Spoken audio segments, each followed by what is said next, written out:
अमोदिता की कुछ समझ नहीं आ रहा था कि उसके साथ क्या हो रहा था। उसे अभी भी महसूस हो रहा था कि उसके बदन को कोई छू रहा है। उसे लग रहा था कि किसी का हाथ उसकी जांघ पर था जो उसे सहला रहा था।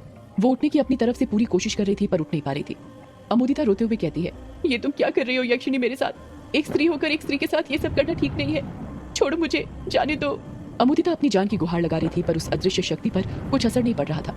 उस अदृश्य शक्ति ने पूरी तरह अमोदिता को अपने शिकंजे में जकड़ कर रखा हुआ था। अमोदिता समझ गई थी कि अब वो नहीं बचने वाली, चाहे वो कितना भी चीख ले। वो यक्षिणी के चंगुल में फंस गई थी। अमोदिता अपनी आंखों के सामने अपनी आबरू को लुटते हुए नहीं देख सकती थी, इसलिए वो लाज के मारे अपनी आंखें बंद कर लेती है। जैसे ही वो अपनी आंखें बंद करती है, वो अदृश्य स्पर्श जो उसे उसके तन बदन में महसूस हो रहा था वो होना बंद हो जाती है। जब वो धीरे से अपनी आंखें खोलती है तो देखती है कि उसके सामने युग टाल लपेट कर खड़ा हुआ था। वो अभी अभी नहा कर निकला था। युग हैरानी के साथ अमोदिता से कहता है, अमोदिता तुम यहाँ पर क्या कर रही हो? और ये बताओ मेरे बेड पर क्यों लेटी हुई हो? अमोदिता हकलाते हुए कहती है, वो युग जी यहाँ पर ना कोई मेरे साथ। अमोदिता ने इतना ही कहा था कि तभी उसके मन में एक ख्याल आता है और वो सोचने लग जाती है कि यदि मैंने युग जी को ये बताया कि यहाँ पर यक्षिणी मेरे साथ वो सब कर रही थी तो वो कभी मेरी बातों पर यकीन नहीं करेंगे। युग जी मुझे पागल समझने लग जाएंगे। वो कभी एक पागल लड़की से शादी नहीं करेंगे और मैं नहीं चाहती कि वो मुझे पागल समझे। युग अमोदिता को टोकते हुए कहता है, अरे कहाँ खो गई? मैं कुछ पूछ रहा हूँ तुमसे। तुम मेरे बिस्तर पर क्या कर रही हो? अमोदिता युग के बिस्तर पर से उठते हुए और उस पर बिछे गद्दे को हाथ लगाते हुए कहती है, वो युग जी मैं ना चेक कर रही थी कि ये गद्दा कैसा है, बड़ा ही मुलायम है, मुझे तो बहुत अच्छा लगा ये।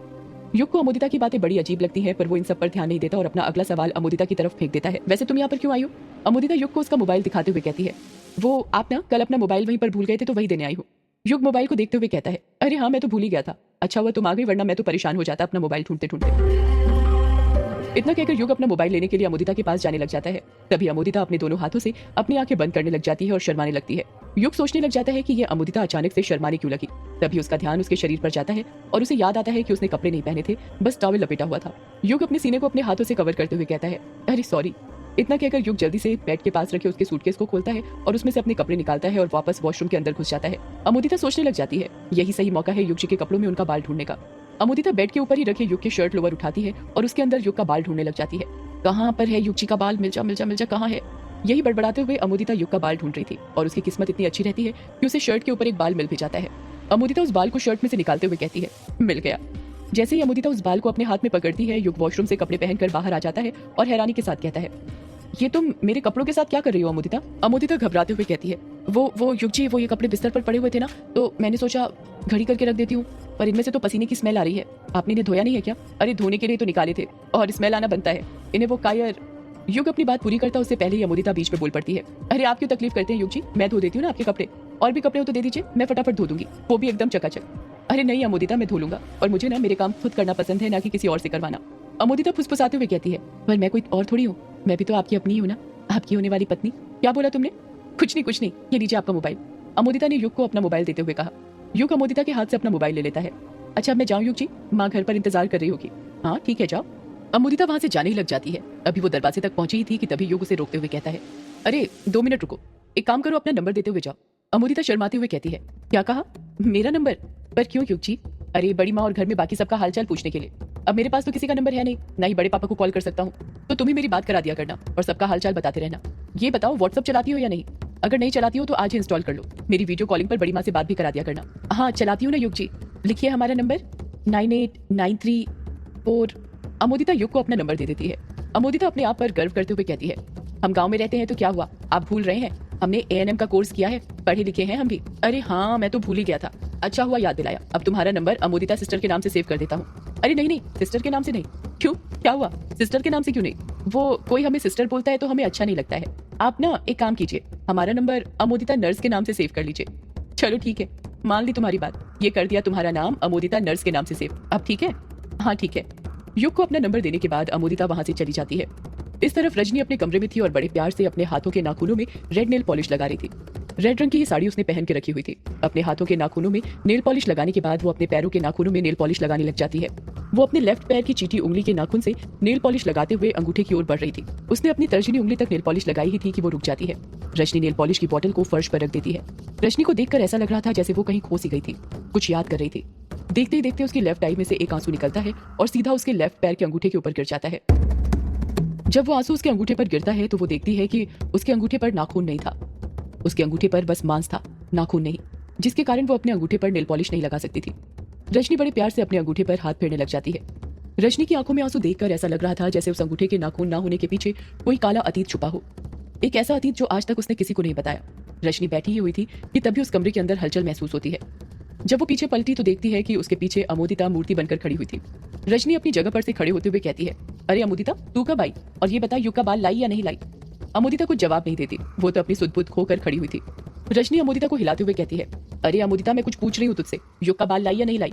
अमोदिता अपना हाथ सामने करते हुए उसकी मुट्ठी खोलते हुए कहती है, लाई हूं ना माँ, ये रहा। रजनी अमोदिता की हथेली पर से वो बाल उठाते हुए कहती है, शाबाश, मुझे पूरा यकीन था कि तू युग का बाल जरूर लेकर आएगी। आखिर तू मेरी तो बेटी है, एक सौदाइन की। इतना कहकर रजनी उस बाल को एक सफेद कागज के अंदर लपेट कर अलमारी के अंदर बंद कर देती है। अलमारी लॉक करके जब वो पीछे पलटती है तो वो देखती है कि अमोदिता अभी भी वैसे ही खड़ी हुई थी जैसे बाल देते वक्त थी। रजनी अमोदिता के पास जाते हुए कहती है, अरे अमोदिता, तू ठीक तो है ना? जब से आई है कुछ खोई खोई सी लग रही है। तेरे साथ ग्रेवयार्ड कोठी में कुछ हुआ है क्या? अमोदिता बड़ी बड़ी आंखें करते हुए कहती है, कुछ नहीं माँ, बहुत कुछ हुआ है मेरे साथ ग्रेवयार्ड कोठी में।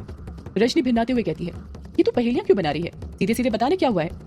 अमोदिता एक ही सांस में रजनी को सब कुछ बता देती है जो भी उसके साथ ग्रेवयार्ड कोठी में हुआ था। अमोदिता अपनी बात को आगे जारी रखते हुए कहती है, माँ, वो यक्षिणी तो बहुत ही घटिया औरत है, वो लड़कियों को भी नहीं छोड़ती। वो तो मेरे साथ भी संभोग करना चाहती थी।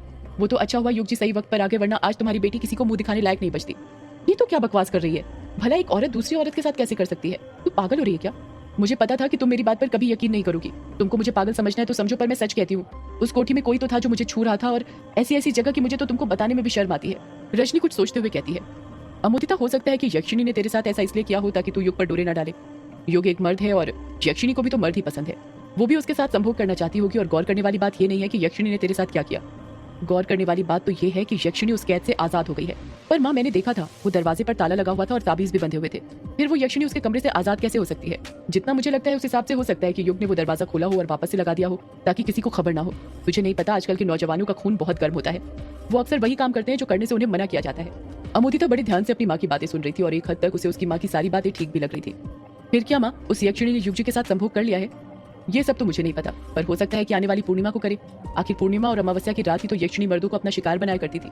देख अमोदिता, पूर्णिमा की रात यक्षिणी युग को अपना शिकार बनाए, उससे पहले तुझे युग को अपना शिकार बनाना पड़ेगा। अब ये लड़ाई एक यक्षिणी और सौदाइन के बीच है, देखते हैं कौन जीतता है। अमोदिता डरते हुए हाँ में अपना सिर हिला देती है। आज रात 3 बजे काले कपड़े पहनकर तैयार रहना। अमोदिता अपना मुंह फाड़ते हुए कहती है, क्या कहा आपने? काले कपड़े पहनकर, वो भी रात के 3 बजे? हाँ, काला जादू काले कपड़े पहनकर ही किया जाता है। इससे काम जल्दी सिद्ध होते हैं। इतना ही नहीं, काले जादू में काले रंग की बहुत बड़ी अहमियत होती है। वो मैं तुझे फिर कभी बताऊंगी। ठीक है माँ, मैं आज रात 3 बजे तैयार रहूंगी।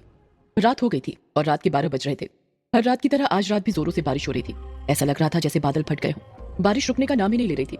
युग और अभिमन्यु ग्रेवयार्ड कोठी के ही अंदर थे और कोठी के कमरों के अंदर कुछ चिपका रहे थे।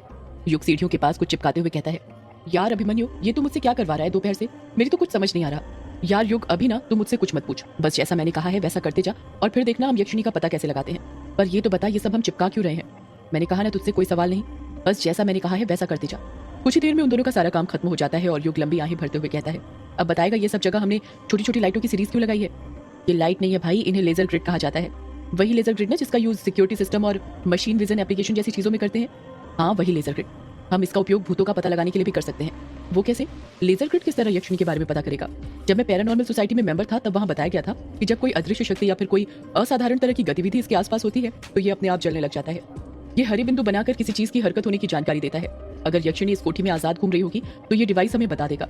अच्छा हाँ, वैसे इसके साथ कैमरा भी लगाया जाता है, उससे हम आसानी से हर कमरे में नजर रख सकते थे, पर हमारा इतना बजट नहीं है, इसलिए सिर्फ लेजर ग्रिड ही लगाया है। अब एक काम कर, जल्दी जाओ और कोठी की सारी लाइटें बंद कर दे। क्या कहा? लाइटें बंद कर दूं? पर क्यों? अब यक्षिणी का पता क्या उजाले में लगाएगा? तुझे नहीं पता, जो ये अदृश्य शक्तियां होती है ना, सबसे ज्यादा अंधेरे में ही हावी होती हैं। उसी वक्त उन्हें महसूस किया जाता है। युग लाइटें बंद करने के लिए वहां से जाने लग जाता है, तभी अभिमन्यु उसे रोकते हुए कहता है, रुक सुन, अब क्या है? लाइटें बंद करने से पहले मोमबत्ती जला ले, वरना कुछ दिखेगा नहीं। यार मोमबत्ती क्यों जलाना? मोबाइल में टॉर्च है ना, उससे काम चल जाएगा। अभिमन्यु युग को मना करते हुए कहता है, नहीं, उससे काम नहीं चलेगा। मोमबत्ती की रोशनी और टॉर्च की रोशनी में बहुत फर्क होता है। इसकी रोशनी सफेद होती है और मोमबत्ती की पीली। कहते हैं अदृश्य शक्तियां सफेद रोशनी के सामने नहीं आती। ठीक है, मोमबत्ती जला कर लाता हूँ। युग जल्दी से ग्रेवयार्ड कोठी के सारे कमरों की लाइट बंद करके आ जाता है, साथ में मोमबत्ती भी जला कर ले आता है। युग और अभिमन्यु दोनों के हाथों में मोमबत्तियां थी। कोठी के अंदर खामोशी छाई हुई थी। अभिमन्यु उस खामोशी को तोड़ते हुए कहता है, तुझे पता है ये जो अदृश्य शक्तियां होती हैं, इनका पता रात के वक्त ही क्यों लगाया जाता है? युग हैरानी के साथ कहता है, क्यों? सदियों से है पुरानी ये है यक्षिणी की कहानी। यक्षिणी एक आग है, यक्षिणी तेरा ख्वाब है।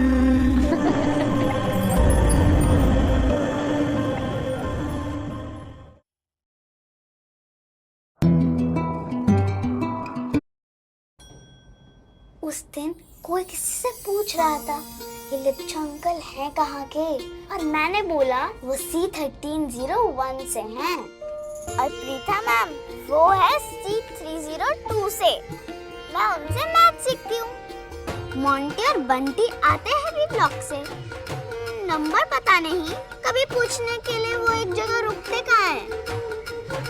अग्रवाल दादू रहते हैं सामने वाले अपार्टमेंट में, पर सारा टाइम हमारे यहाँ बिताते हैं।